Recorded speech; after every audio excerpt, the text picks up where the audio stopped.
Live, Tito. It We looks, are We are live. yes. What's up? live. Hey guys, welcome to the crib, or wherever we're calling it. We're just a bunch of battle pirate guys getting together, having fun, talking about the game, trying to help you out. Tonight with us, we have the BP Professor. We have J Boy. What's up, J Boy? There you go. We have the infamous Panda, who just got released from gay prison.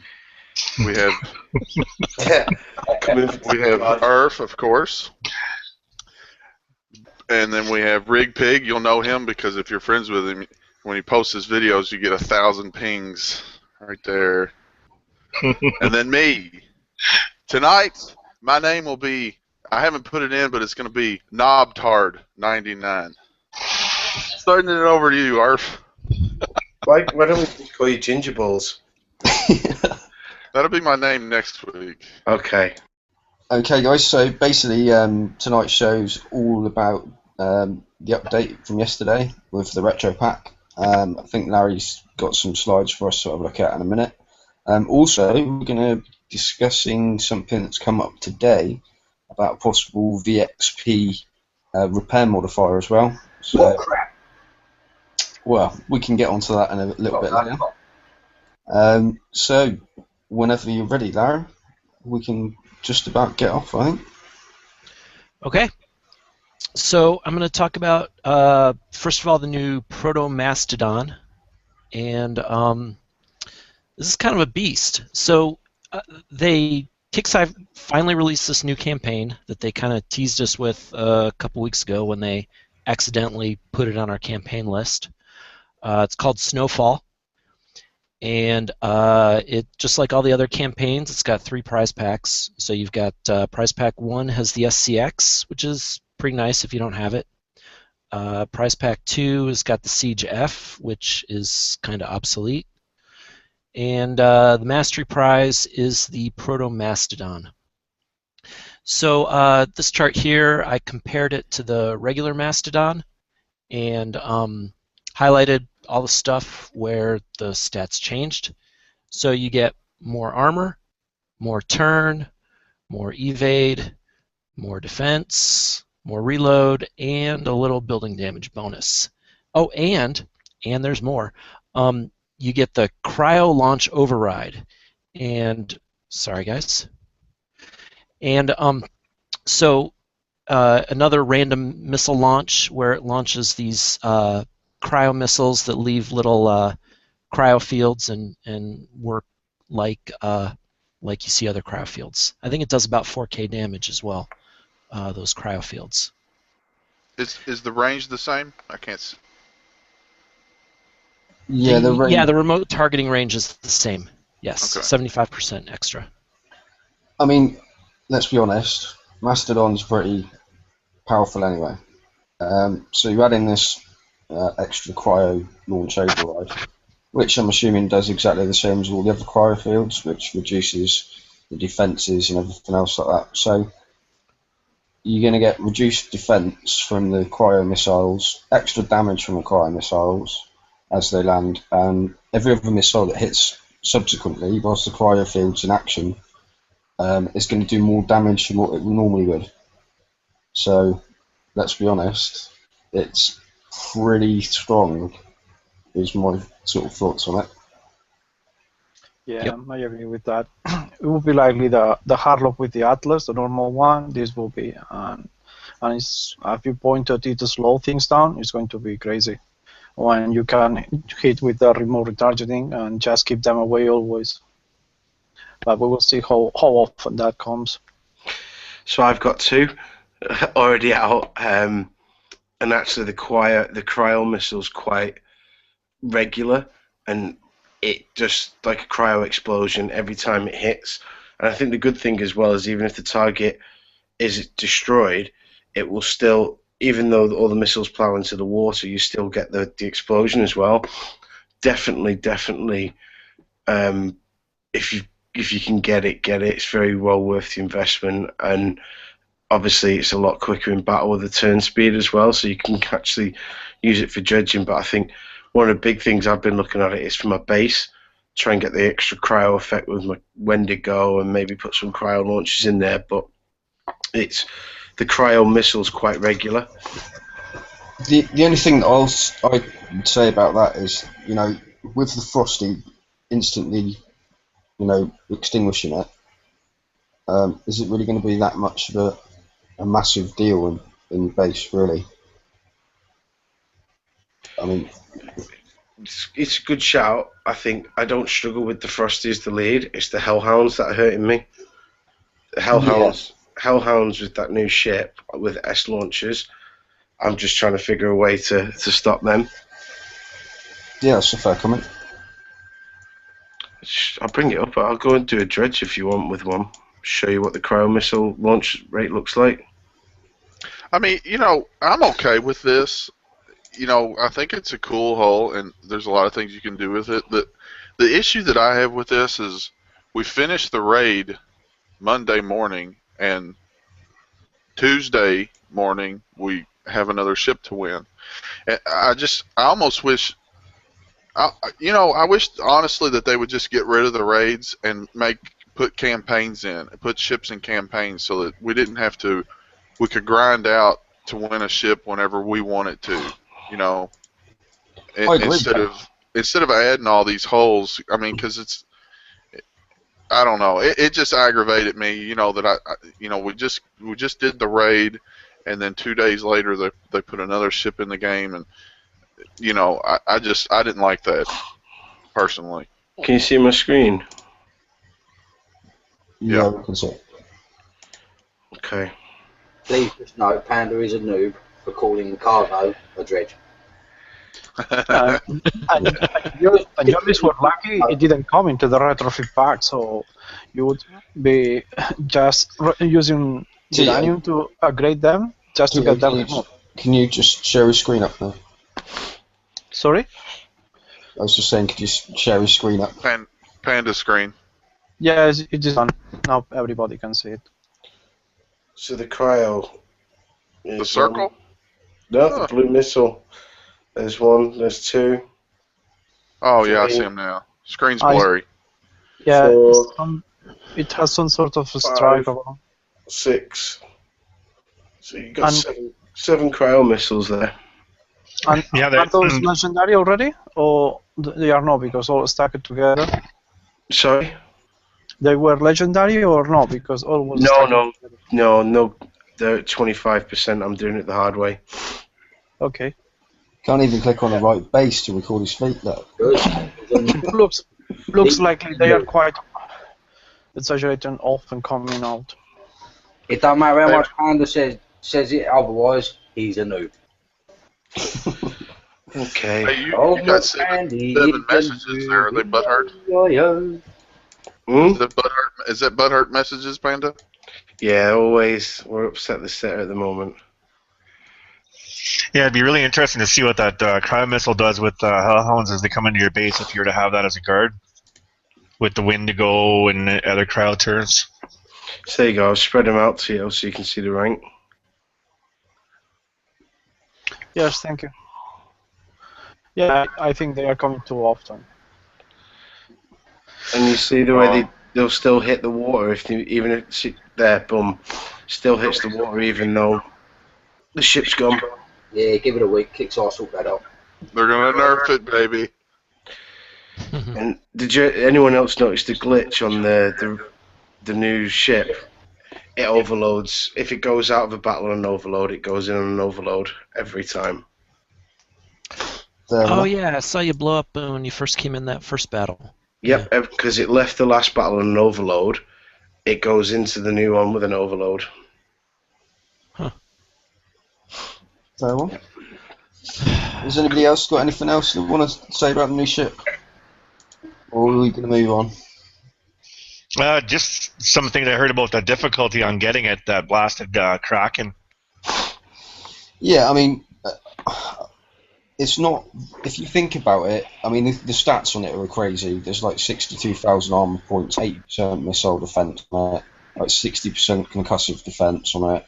It's got plate armors on it, which give it stupid stats on that. The best way that I've found to do it is side and depth charges on Vipers with Reaver Scout engine, and it's chucking on a gearhead screw and just slamming it straight into them. Kills it outright pretty much. If you've got 5 of them, they go real quick.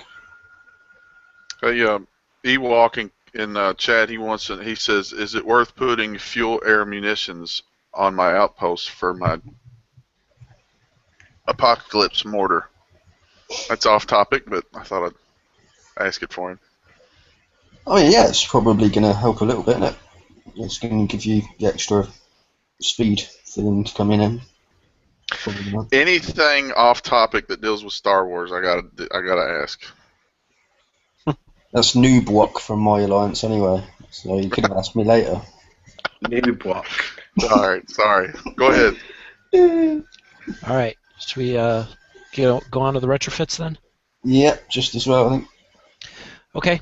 So I put the first group of retrofits up. I show the Interceptor and the Kodiak together. You can look at each of those retrofits.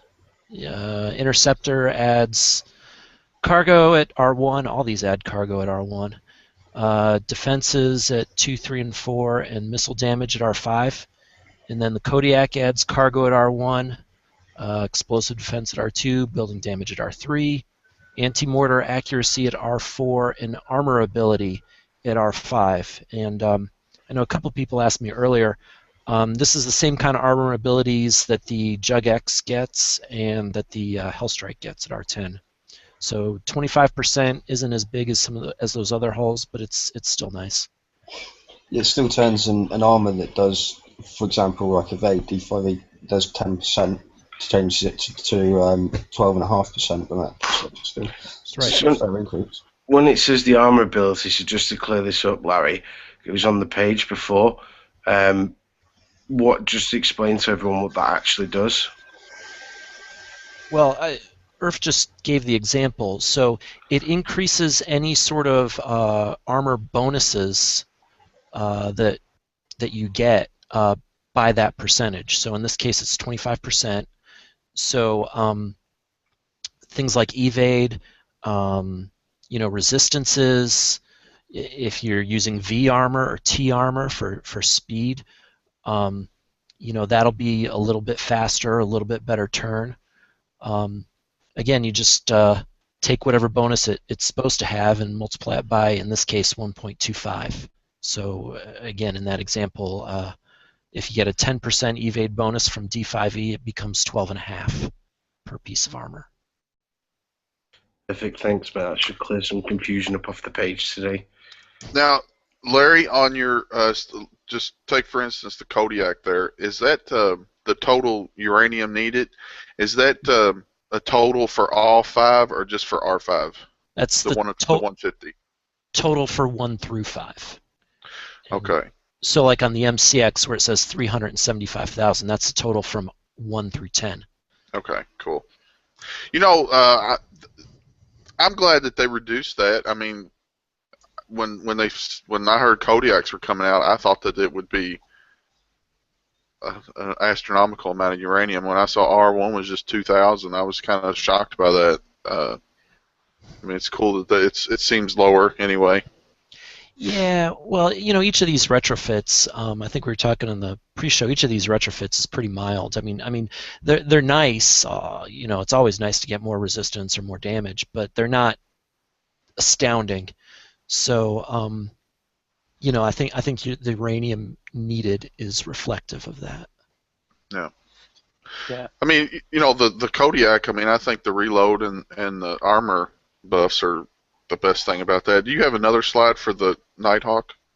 Yeah, I've got other slides for the other retrofits coming up. Okay, I'll wait then. So this one, again, these bottom 3 lines compare the DPS for all these different missile types. I mean, it's kind of tough in this format. It's a wall of numbers. But, if you look at like a Siege Z, the MCX does the most DPX because it's huge reload. And then next after that is the V2H at R5. It has the missile damage bonus. so that helps. And then the Mastodon. So Yeah, but not having that resistance is likely a crystal cannon at the end. Doesn't resist it so much, so at the end the damage is lower. sure, yeah, you have to balance all that out. So And that armor abilities are going to make Kodiak's huge tanks from now on. yeah, Agreed. Going to make him pretty good, to be honest. You know, I'm quite liking the R5 Kodiak, really. Yeah, because with the new meta game that we have now, with those new Apocalypse Mortars, that will make that the typical Mastodon hit be not so good. That the spotters have that armor ability. If you put, for example, Kodiaks in the front, are going to give you a huge resistance, because you could distribute again the damage between all the ships instead of having all in the back that is going to be the one suffering all. Yeah, for sure. And I think that the V2H as well, I mean, adding the extra missile damage is going to be good for sub-hunting and stuff as well. So, you know, fleet to fleet. Yep. All right, I'll go to the next one. Made a chart for the V2C. It gets cargo again at R1, anti-missile accuracy at R2, defense at R3 and 4, and evade at R5. So again, nothing too astounding, but make it a little tougher to kill. Just side-by-side chart, you can see the stats changed. Not a whole lot of uranium needed to go through R5. I think 75,000 of that is R5. I mean, I think this is pretty good for people who've got V2Cs. You know, that extra evade bonus on that is going to help a lot against enforcers. Obviously, it's going to increase the amount of shots that are going to miss you, which is going to help you with your counters, and with the counters stripping off, obviously a lot quicker on the interceptors. You know, that's going to help you quite a lot, isn't it? Really. Yeah, I think I was looking for, because these were brought out for a fleet v fleet and a sub killer. I think a lot of people were looking for either a thermal increase or a range increase to fight masts, and they kind of haven't done any of that. So I think from my standpoint, it's a bit disappointing. Retro, really, I was expecting better on that. I think that you'll probably get the thermal increase when they eventually go to R10. I think is probably when you're going to see the thermal increase on them. Yeah, but for a middle level or high level, because there is people using this to hit high level bases, and it's a sort of off-road because it can work in every part of the game. I think it's pretty good. The final results with the high evade, I think that we were talking about something close to the Frostborn, so you can get that 80% in evade, and those increase of resistance are not that astronomical as you could imagine, but you still have the second part from R6 to R10, and I guess that maybe will come at the end of the year. I mean, as a radioactive hull for hitting bases, I mean, they work really well when they're at high rank, and as they are, you know, that extra evade is going to help them even more, and they've got the speed to outrun a lot of stuff and to get into bases pretty quick. So, you know, especially if you've got Disciples crew on, you know, a lot of bases are in trouble with VTCs. Yeah, my V2H worked pretty well on bases, so yeah, interceptors were surprisingly good at base hitting. Yeah, I remember when Bomber showed me that a build in which he was mixing one of those Aloy's armors with the siege battery, and the final resistance were astronomical with 80%, and it means being so fast that can keep those mortars behind is going to give trouble to more than one. Mm-hmm. Definitely. I mean, as well with the extra missile damage that you're going to get on V2H, I mean, that's going to make him pretty good for downpours as well, isn't it? It's going to add to the damage if you're going to use him as a prepper. Yep. All right. Did you say fluffer? Prepper. I believe you said prepper, Mr. Noobtard. Oh, my bad. Which is sort of the same thing, isn't it? Kind of. All right. Nighthawks, R1, the always important cargo because you want your subs to carry a lot of cargo. And then R2 and R5 are defense, R3 is evade, and R4 is concussive damage. 200,000 total uranium needed. So, yeah, when I saw these, I thought that it helps you. It's going to help these prep.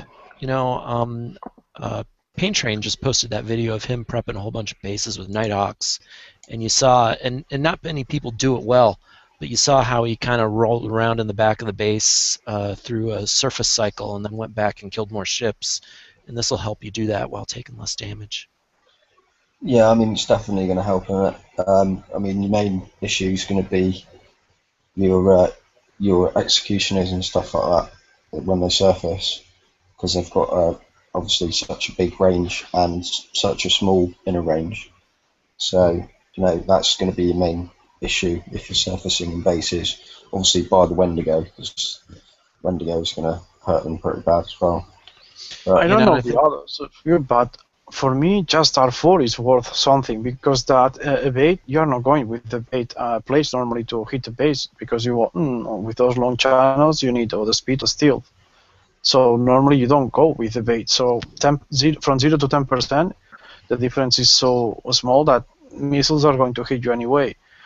For the missile defense, let's just say, well, maybe for prepping an ally, because on fleet versus fleet you don't use it. So the only one that is worth a bit is that 19% concussive damage, because the first one, unless you want to keep all the cargo from the salving, I don't see any point on that.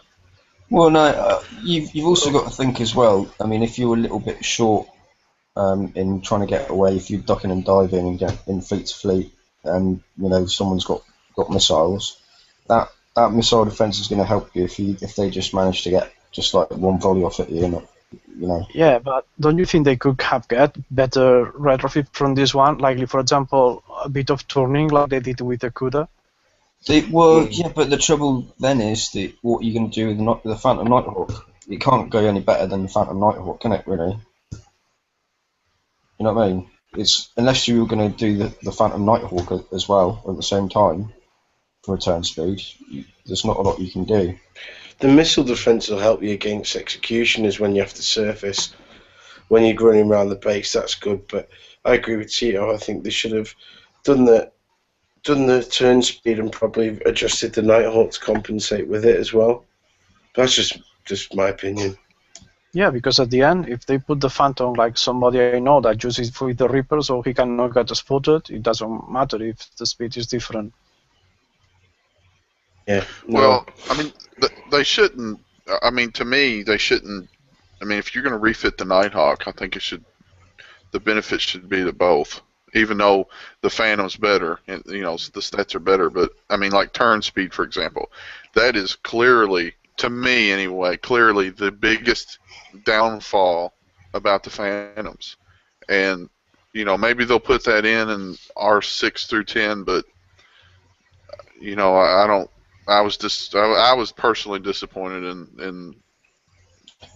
Don't get me wrong, I agree totally. All I'm saying is that I can see why they've done it, because unless they're going to improve the Phantom at the same time, you can't make it better than the limited flagship, can you? Of course you can. Look at the Grimshine versus the Zerkers. Well, the Zerkers are better than the Grim now. Yeah, Zerkers are better than the Grim by a mile now. Totally disappointed what they've done with the subs. I love subs and they've ruined it. I was really looking forward to this retro. I ain't even bothered doing it. I'm that disappointed. Thermals ruin subs. You can't make them better than the limited, but you can make it darn close. Just look what they did with the Highlander and the Greta nuclear cruiser. The Zerkers are better than the Grim. The Zerkers are better than the Grimshine. 20 times better. Yeah, but then you're still getting the extra overload, aren't you? You're getting the overload across the whole fleet with the Grim. That's no good. That is quick. The Grim dies easy, whereas the Zerkers can last long. So I'd rather have a boat last longer and not have to overload to the whole fleet than one that's going to give an overload and only last, say, 30 seconds in a base, for example. Well, exactly. I agree with you there. I mean, they are better for holding power. The Zerks are better than the Grim is. You know, it's mostly down to the evade figure on it. But you know, when you have got other things which make the Grim surpass the others, like providing extra defense to the whole fleet and providing a 300% overload to the entire fleet. So it still evens it out somewhat. Yeah, I was kind of disappointed with this retrofit. I was expecting a lot more. When I seen missile defense 20 to 30 and then 30 to 50, I kind of agree with Big Ben there too. I was like, where's the turn speed increase or combat speed or something? Even while I was ranking these fleets, once I coined the rank and then they were skull rank, you expect them to turn faster. They're a little bit faster, but not all that much. It kind of pissed me off, actually.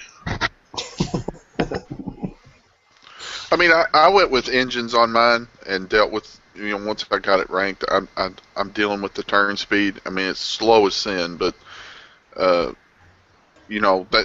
to me it's just I can't. I don't know all the other categories. It's just that's the worst, and they ignored it kind of. But I mean, I get what Earth's saying. If you can't, you got to do the Phantom, and they're going to try to get as much money out of us as they can, so they're going to refit that later.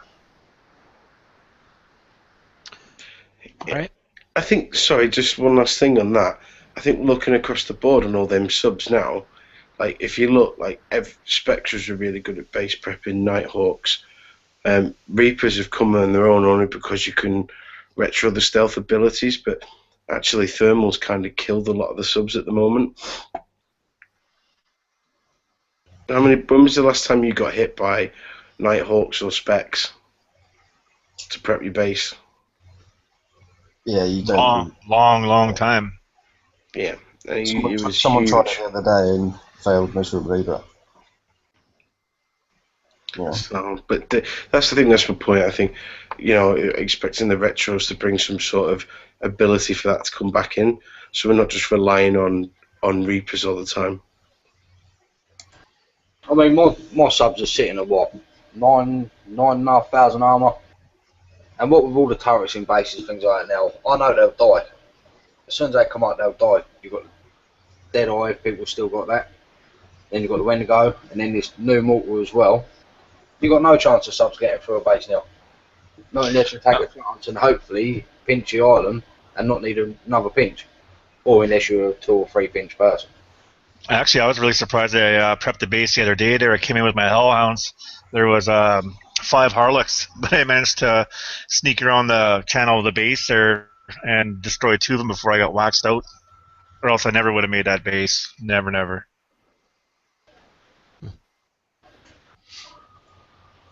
Do you not make a base? What? What? Yeah. I fail in lots, actually. Everybody fails. I have posted some fails, few, but I've noob failed a couple in the last couple of days because I've forgotten to put Bullseye Brigade crews on, or I thought I've had a Bullseye Brigade crew on and they've run out right at the moment that I've hit the base, and I'm like, oh no. But there we go.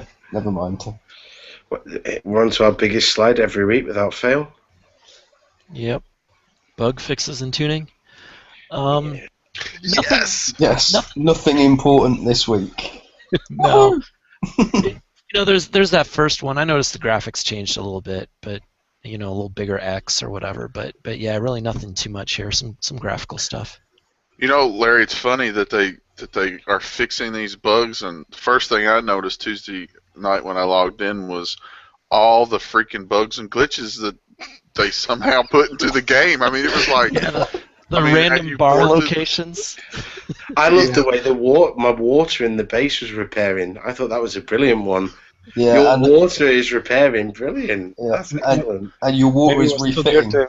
I was refitting my water, I was repairing it, and upgrading it. I tell you what, don't come in my base. I've got some nasty shit water in there now. What level is your water? What level is your water? Toxic? It's R17. Dogs.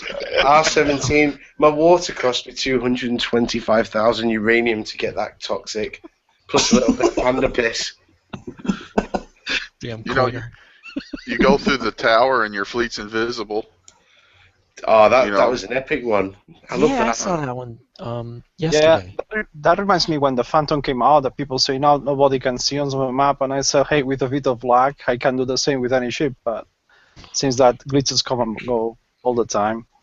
J-Boy shouting at me going, no, the entry's at 3 o'clock. I'm like, I can't fucking see my fleet. I was just diving around this base trying to use the line to get in it. No, yet again, it was just you being a noob. Shut up, knobhead. All right. That's all the slides I got. Thank you very Good much, job, Aaron. Ray. Much appreciated. Yeah, nice job. Thanks. So, basically, Kixeye have come up with a veteran CXP repair reduction What a new crock of feature. shit. So, Agreed. basically starts off with saying, as part of the ongoing dialogue with the community about repair times, we finally have something to share. We're introducing a new feature to Battle Pirates, Veteran Experience Repair Reduction. So basically it says that not all hulls will be available to benefit from this feature to start off with. It's a new feature and players will need to unlock repair specialists for each particular hull type. So basically when you've researched this specialist, you'll unlock VXP repair modifier for that particular type of hull, and there is a vote up for which one you want to have as a starter, which you get for free. I voted for Corvettes. Fuck yeah. Gunboards. Yeah. So I suppose the question is, what does everybody think about it? And do you think it's too little, too late? Do you think it's right on? Do you think it needs some work? Is it worth me even commenting? No, let's start with the positive people first and then come on to you. You stay to the end because you're Mr. Negative. I can tell Ben's itching to say something. Well, I mean, I see so many different things with this. I mean, the thing is okay, if you're skull ranked, what's the bonus you're gonna? I mean, they left so much up in the air that it's just like I feel like it's one of them things like the shipyard. They're never gonna complete it. No. If you get skull rank, are they gonna give you half repair time? Are they going to dangle a carrot? It's like dangling a carrot in front of you that you can never reach. And see, how are you gonna? I mean, maybe I missed it. I mean, are we gonna have to use uranium to research these holes to get them to unlock that crew or whatever they're calling it? Or are we gonna have to go through a campaign? Or, they just left so much up in the air. I have a bad feeling about it, like it's gonna be worthless. But I almost need to reserve my judgment until we get the whole picture, because didn't they say it was coming on the Intel lab? I did see that. Yeah. It said it was going to come on the Intel lab. The bits they left out, that it was going to be 200,000 uranium every time, 25 years to research each step, and when you get it, you're going to save 30 minutes repair each ship. That's what you're getting. For all our other viewers out there that want positive thoughts, please PM J-Boy and he will happily send you a happy, positive message. Yes, yeah, my name is Justin Spearman, and I will give you the best feedback I can on this load of crap that they're trying to sell us off. Christ. Mr. Grumpy. That's me said and done on this part, thank you. I agree with Ben. I think... Sorry, Jay, I'm not agreeing with you. Can't knock it till we see it. Is it something that they're saying, no, this is going to save the game? It depends on how much you get and at what levels and at what cost. So I think for all the players slagging it off on the forums, probably reserve your judgment until we see how good or how shit it is, and then slam them at once. But until we see it, I think none of us can really comment on it. It might give us half repairs. It might give us 5 minutes off. We just don't know yet. I think they have no idea yet. As Mike was pointing in here in the chat, they first said that it was related to the VXP, then that the new CM says that has nothing to do with it. I think that is just to keep people in game for a while longer, but they have no idea. But they have to put it so far because from the last two race to this one, they have reduced the number of participants from something like 85,000 on Christmas to the last one, and I think it was between 65 to 70. So the numbers are going down. So they have to keep people in the game and avoid that exodus of people leaving. So they put that, but without saying anything, because as you said, you don't know. First they say that it's related to the PXP, then it says that it's not. So I think they have no idea what they are doing. Well, it says in the forum post. Here, I'm just reading it at the minute. It says the more VXP a ship has, the bigger the modifier gets. Yeah, but later on in that thread, they say that has nothing to do with the PXP. So I think that that's just dropping there the ball, just to keep people playing and entertained with that, while they try to fix it. I mean, it could be. I mean, I'm trying to be positive and sort of like optimistic about it. No, I mean, yeah. I think that it's the wrong way to go with, because they're saying that they're going to sort of release it over time, much like retrofit packs for certain holes and stuff like that. My personal thoughts on it are that it should just be an overall thing for all fleets. So it doesn't matter individual fleets, because how many different ships have we all got? And it's I know it's got to take a bit of time and it's got to take a bit of effort in order for you to get the benefit of it. But that maybe is the problem. And that maybe is the problem. They see that doing the whole pack is going to take too much time, and they fear that by the time they have it finished, nobody keeps in the game. So they are going to bring it in pieces as they finish something. That is the same problem like always. The scripters have showed us that they are not able to keep that rush tempo that they have scripting things. So imagine how this can end. This can end that having ships that glitch repair by themselves because they mess the script for making it reduced and they make it back to zero or stuff like that. And the other thing I didn't like, man, I don't know, but my daddy told me when I was a kid that if somebody gives you something that the first is free and then could be gold, keep away from that. That could be dangerous. So it's going to be dangerous. It's going to cost a fortune. This thing. Well, I have a suggestion about how I think it would be a fair way in order to do it. Right? Some people are not going to like it because in my opinion, I think it needs to have a uranium cost attached to it. So what which it probably will. Farm, you are it. How do we mute Jay? I'll mute the old Hang on. Yeah. So basically, the thoughts that I had is that really, rather than doing it for each individual hull, it needs to be just across the board, and we just have to have like 5 levels of research. So my idea was to have a uranium cost associated with it. Lower level players have lower repairs than what top end players have got. So it needs to be beneficial to all of us, but beneficial in a way so that it's equaling it out and nobody's really getting extra benefit than other players and that sort of way. I think if you just give a straight out once in a lifetime, everybody gets 50% off, for instance. A lot of people are going to get really, really, really, really, really cheap repairs if they're at the lower end, and there's not going to be a massive, massive amount at the top end. So what I come up with was like a scaling thing, like a retrofit.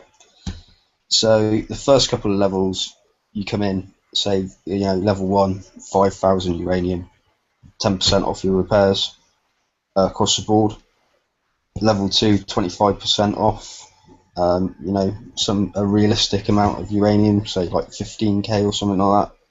And then scale it up so that like level 5 would be 50%, but be like your maximum amount of uranium, so it's like 200,000, so that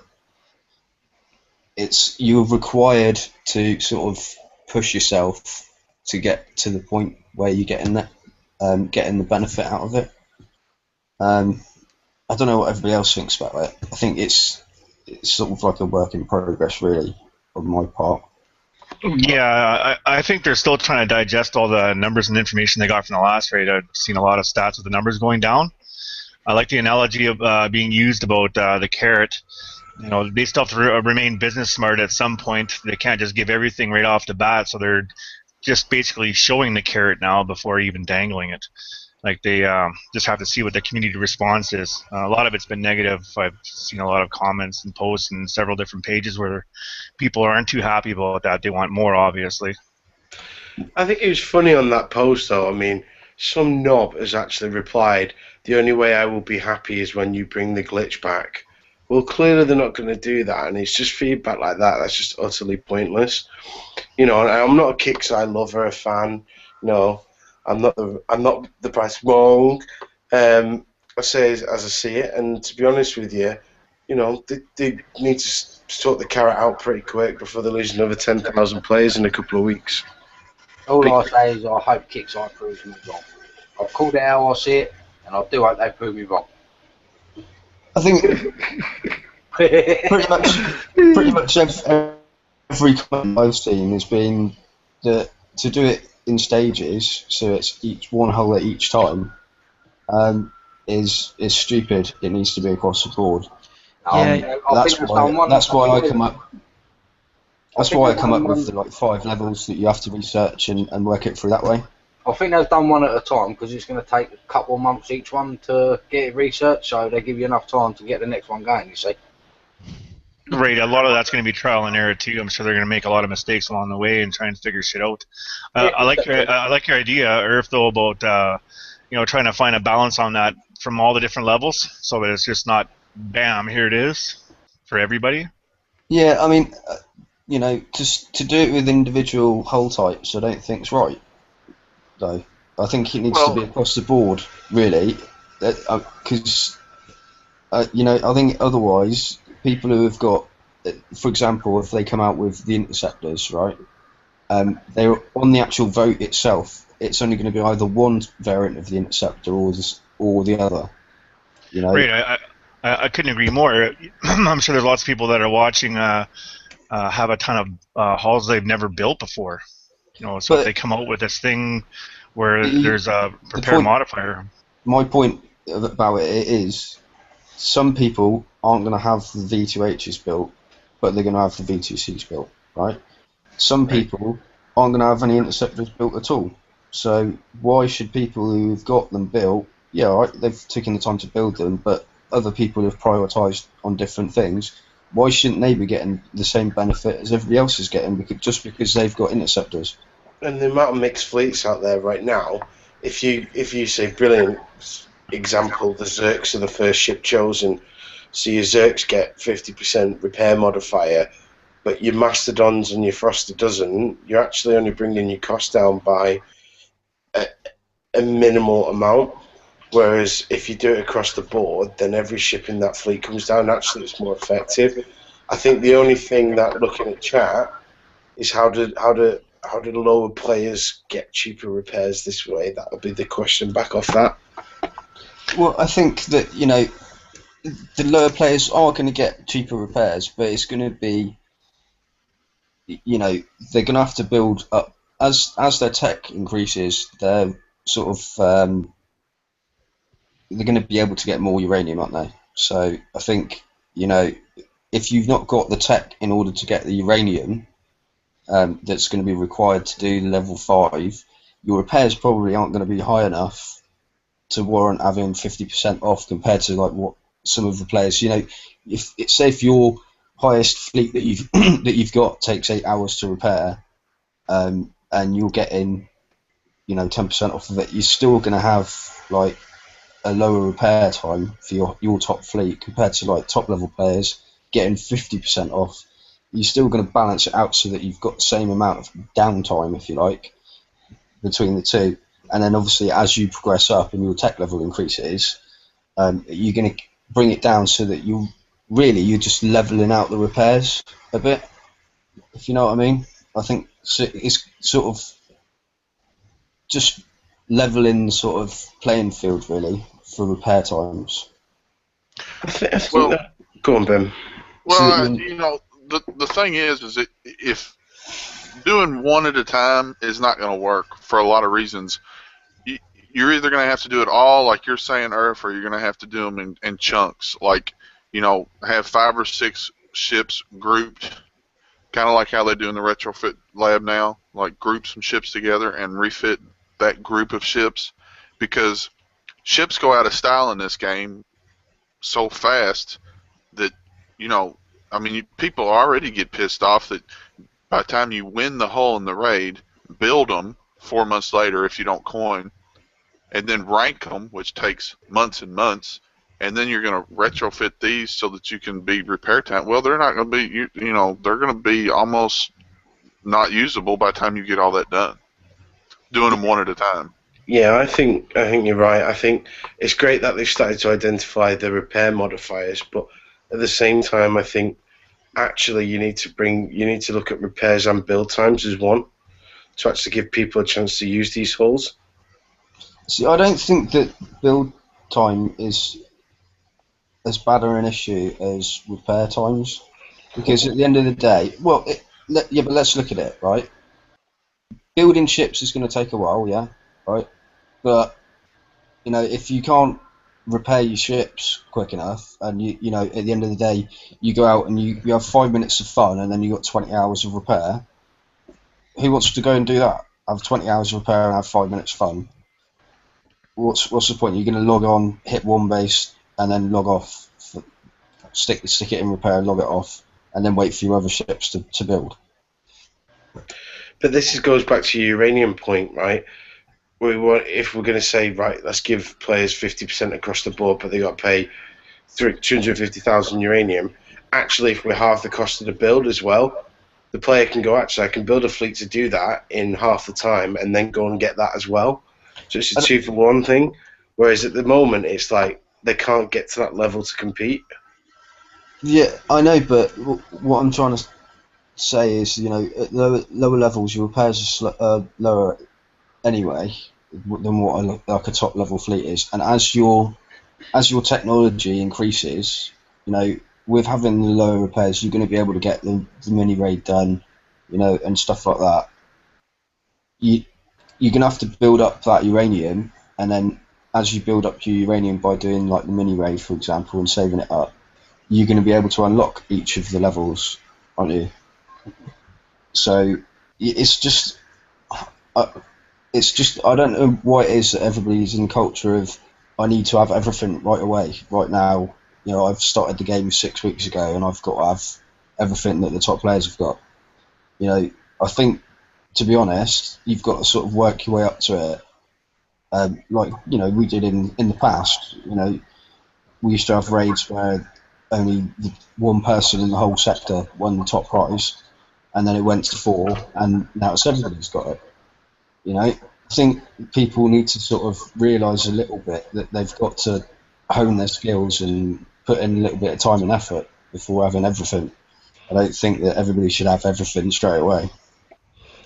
Agree on that point, but at the end of the day, I'm not going to play a game where I can't have the opportunity to build good stuff and hit big players. Well, yeah, I know. That's not what I'm saying. You're going to obviously have the opportunity to, but the way that I see it, it's like with the last raid, people saying that the last raid was too hard. You could do it for free with kudos, right? For example, and grind it away for free. Yeah, the problem though is if you've got the time to sit there grinding it away. Yeah, it is. You could do that. People need to see that there's kind of a path to get there, and I think a lot of players feel like they bump up against a ceiling. That they just can't quite get to the point. Well, if I could get a whole lot of uranium, I could get better fleets, but I can't hit these dredges, and how am I going to get there? And so I think maybe a lot of players feel it like they're up against a power ceiling. Now, I don't know how reducing repair times fixes that problem, but I think that's an issue with what you're talking about. It's true. I agree with what everybody's saying. I do agree, but I also I'm trying to look at it from in a complete way, but I don't know. It's like I think that like with the last raid, with people saying that it was too hard for them to get it. I don't think everybody should have everything, and if you can't compete and get everything, if you can't compete to get it, then you probably haven't got the right tech in order to build something at the top level anyway. Oh mate, I remember my first ever raid. I done it with Seawolves. I grinded it out day and night for 7 days straight to get, I think it was 7 million points. I remember playing Tango for the first HH. That was a great raid. I mean, that was my first ever 100 coins I spent on the game. Yeah. Actually, I had my girlfriend take over on that raid. Whatever, I was at it for hours and hours and hours, and I just passed her the mouse. Here, take it. Go off and crash. I grinded it out like crazy. I mean, my wife said to me, she said, "What are you doing? Why are you playing this silly game day and night?" Now she's worse than me. Yeah, but, She is. but To the be problem, fair. but the problem was that at the point we were doing the raids, and when we were starting, and I remember that raid was something that you should have to be level 27 when the highest was 30, something like that, to have a chance to do them. But Kicksai, in order to bring more customers into the game, or more players, or whatever you want to call them, they were just spoon feeding them, and they are so used to get things so easy that when they have to do something like work to get something, they start to complain. So at this point, it's complicated. It's likely at some parts, sometimes you see that for Kicksai it's complicated to do something as well, because it's likely we complain that we get each week new Forsaken mission with new stuff and a lot, but then 2 or 3 weeks at a year, they don't bring anything, and people complain because there is nothing that week. So it's a huge amount of people. So do stuff for everybody and have everybody happy is difficult. I remember getting told off in work at one point for having to do when the original Dreadnoughts came out, and that was one of the top 4 or top 3 got it. And I remember at the time I was working in the office, and my boss caught me on the game because I was still doing the raid. I was like 4 days in, falling asleep at my desk. And it was like that's what it was like to win back in those days. And we're used to it. And now, like, you can do the raid in like 3-4 hours, and you just have to graft your ass off for 4 days, and you weren't guaranteed a win. But this is what I'm saying, though. We've all been there. We've all done it. We've all had to graft for it. Don't be disheartened by the fact that you can't get there. Put the effort in to get what you can, get it done. Good things come to those who wait. You don't need everything right away. Yeah. And, with the Protomastodon now showing up in the campaigns, even more so than before, the campaign is a real good way to break through that power ceiling I was just talking about. That Protomastodon is a beast. Yeah, agreed. That campaign's co-op too. You don't even. No, it's not anymore. They've changed it now. They changed it? That's the problem they have. They don't know what they are releasing, because first it is called, we then can talk about Kicksai SQA. Yeah. I think just on that one as well, the time limit's a bitch. Everyone watch out for that. You can time out pretty quick. Yeah, is it an hour limit, I think? An hour limit, is it, I think? Yeah, the whole campaign. Yeah, 1 hour. And with cracking. Panda and I were... Will Harbin told us that he didn't do Band-Aids, and I feel like this whole repair thing that they're trying to bring out now is a Band-Aid. I mean, I don't know. Maybe I'm the only one that feels that way, but Kicksai would be better off to offer, packages to players. For instance, $24.99 for 25% off, $49.99 for 50% off, $100 for no repairs. I mean, I would be willing to pay $100 for unlimited free repairs. I mean, that'd be awesome. I wouldn't think twice about hitting bases. I wouldn't think twice about, I'd probably be on twice as much as what I already am. The trouble with that though is the free players, isn't it? This game's advertised as a free game. And if you're going to give that to people who are playing it, you can't really. Do you still believe that it's a free game? And do you still believe that it's a free game? No, I don't believe it's a free game. It's a free game if you are a Salving Queen. If you go higher than Salving Queen, it's not a free game anymore. No, it's a free game for 5 minutes, right? It's your first like 10 minutes, yeah. and then you It's have to always coin gonna something. You're right. For hitting the base, you don't have to coin. You coin after. That's right. Well, it's always going to be a free game because you click repair and it might take forever, but it's still free for people who don't want to coin. But I'm telling you, who wouldn't be a low level and be like, man, you know, if I just put $50 into this game, I could take my repairs down to half. You know, I think it would encourage coining and it would benefit the players. Definitely. Even if they just say, right, you pay like $50 for half price. Jesus, that's like huge to like me and most of you guys on the panel. Yeah. That's like a huge saving, and like they're getting guaranteed revenue every month then. I would definitely jump all over that. Tell me about it. As a monthly fee, you know, even monthly fee, it'd be like it would save loads, unbelievable amount. Oh, yeah. But I think it'd also increase people building stuff quicker as well because they're not going to be spending as much on repairs. Don't you think that the amount of players in the game will make that month fee a bit higher if you compare it to the repairs they are doing right now, or the amount that Kickstarter is used to get each month? Yeah, I was just thinking the same thing. Like where the repairs are right now, $100 for unlimited might be a little low, but like the idea is really good. It'd probably be a lot higher. Well, the thing is, though, Rig, is like me, I would still put the same amount of money into the game each month as I do now. I would just speed up builds. Exactly.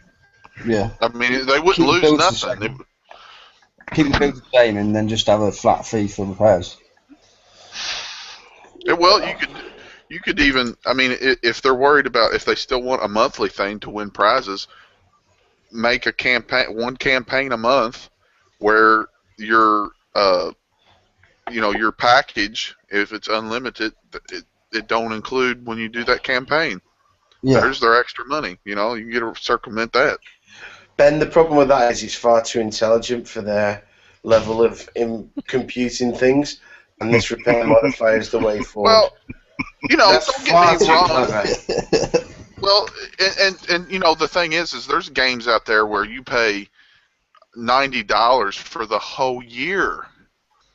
Ooh. You know, and you know, Kickstarter, you know, I think the community honestly has spoiled them to the point where they're not living in reality. I mean, people, you shouldn't have to put $500 a month into and more into the game to stay current and hit high level bases.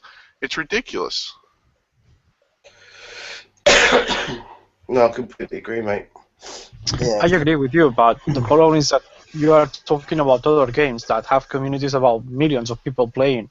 Like if we look at WoW or League of Legends or or Dota or any of those, but this is a community of 85,000, and if you expect that the amount they need is paid with 85,000 with $100 a month, I think that they will have to kick more people out.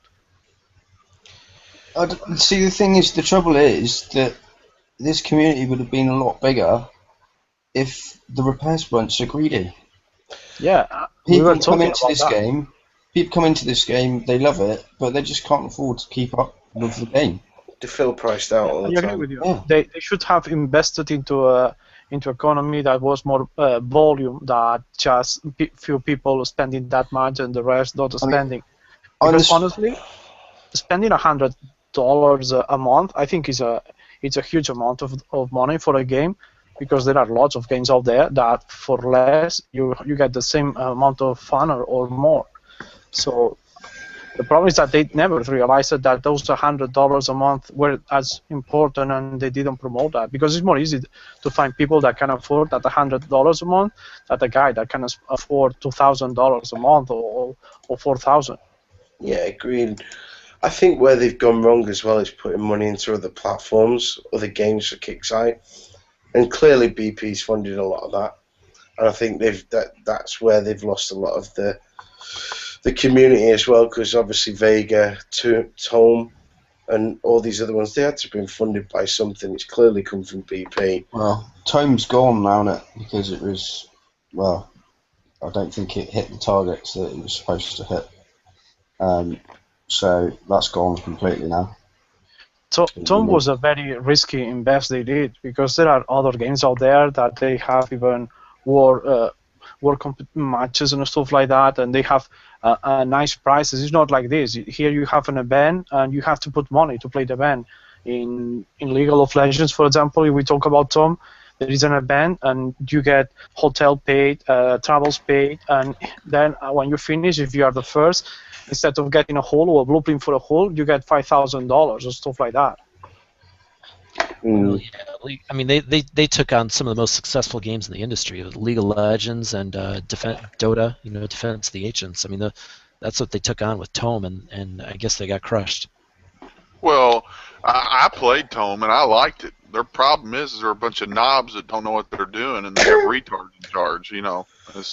It is what it is. I mean, they took a fun game and released it when it was full of bugs and it had all kinds of stuff that needed graphic problems, and then they released it, and then they took half of it offline, and then 5 months later they re-released it again, and half the bugs weren't fixed.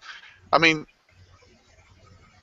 just look at Battle Pirates. I mean, we're 4 years into Battle Pirates, and they still have bugs that have been in the game for 2 or 3 years. I mean, they're just, borderline incompetent. I wouldn't mind the bugs so much if the bugs were sort of if the repairs weren't so bad. Let's be honest. You wouldn't mind it so much if you just weren't getting fleeced so badly. I love it when you get on a Friday night and you go, right, sit down, I've got a beer, I've got a couple of hours, I'm going to go and hit a couple of bases now. First base, glitch, bam, 14-hour fleet home. Sat there with a beer you've not even had a swig out of. What the fuck am I supposed to do now? That's just priceless. Let's be honest, you just watch porn, don't you? Yeah, I'm going to repopulate species. I've got to get good at it. I'm gonna ask a question and answer my own question. Why can't they see these things? It's because they don't play the game in the real world. The employees, they get their repairs free. They live like we should be playing. They don't have to do the raids. They don't have to wait on repair times. They don't put their own money into the game. So they're living in next to the Wicked Witch of the West, and we're all getting crushed by a house like Dorothy, and Panda's got the red slippers on. It's ridiculous. What does it always mean? I've got the red slippers on, says the one with the red hair and the red rug. Black slippers. You deserve it. I'd rather have red slippers on than rusty balls. So I think pretty much the consensus is that it's a step in the right direction by acknowledging that there is a problem, but it's just not enough, really. Wait and see. Let's see where they go with it. At least they've identified it, and it's a start. And let's see how shit the first draft will be, and then complain like shit. And if you notice, I was good and stayed out. Yeah, because the thing is that they released that, but they said nothing. Just said we are going to do something, but they didn't give much detail about it. So it's difficult to say if it's going to be good or not so far. And in the same post, they first say that it's going to be one way and then another. So the only impression you get is that they want to do something, but they don't know how to take it. So I want to talk about one concrete tip about this. Well, maybe it's not concrete since it hasn't been well defined, but they're talking about putting this in the Intel lab. Okay, now the Intel lab has, since the new outpost levels and lab levels and stuff came out, the Intel lab has been able to go up to level 11, but there's nothing that needed level 11. So what I'm speculating, and this is completely speculation, so listen to me at your own risk, but this might be something that needs Intel lab level 11. And if you haven't done any of your labs yet, like I haven't done any of my labs yet, you're going to need 16 days or the equivalent of coin to get your labs there. So, they talked about March 3rd, and that's less than 16 days away. Good tip. Get started on it now if you haven't. Yeah, agreed. Yeah, problem is that maybe they are building turrets. Yeah, that's what I'm doing. I think everybody is. You're always changing turrets. These days, yeah. Yeah. Cool. I change mine, and then as soon as I finish changing them, I end up changing them back again. Yeah. Yeah, Cool. okay. Because you can't do your intel lab until you do your weapons and your naval and your advanced, and each of those takes like 3 to 5 days. Cool. That's a good tip, Larry. I think that's pretty much going to be on the money as well, I think. Perfect. Just before you end the show, guys, just want a big shout out there. So, Riot and Trailer Trash and TTMX, we're still waiting for your feedback on the last raid. So if you could just kindly send it over and post it on the page, we really need to get that. So, Riot, really in particular yours, I know you did really good in the raid, so if you can send it over, Riot, be great. Cheers.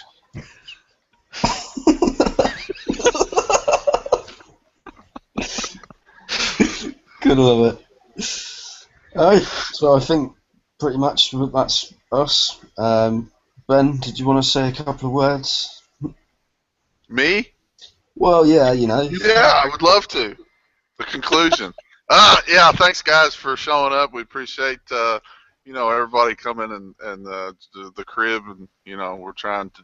This is all about you, the player, because we love you, and especially Panda loves you, and always big shout out to Larry. Check out his blog. He's awesome. And we also Huggy's Shipyard. Now Huggy's he's closing his Facebook page, but he's launching a website. So there's a lot of people.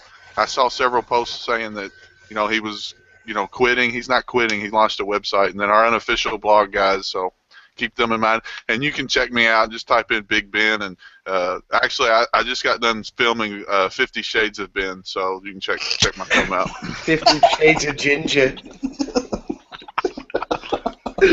Yeah, you're not that big to cover 50 shades, mate. If it was 50 goes, Ben, I'd have taken you about a year. Ben? Hey, 50 I'm Shades done, of Ginger, honey. baby. 2 minutes. Is that why your fringe is going? Headboard damage. You are not that big to produce 50 shades. Okay, guys. See you next week. We hope to see you here again at the same time. We'll see. Anybody else have to send Friday. anything? Yeah, and we will be here next Friday, 1 hour earlier. It will be 3 p.m. in Pacific time. So if any of us will be here, and hope to see you also. And remember, Kickstarter loves you. Yeah. Yeah, especially your wallet. Yeah. Mr.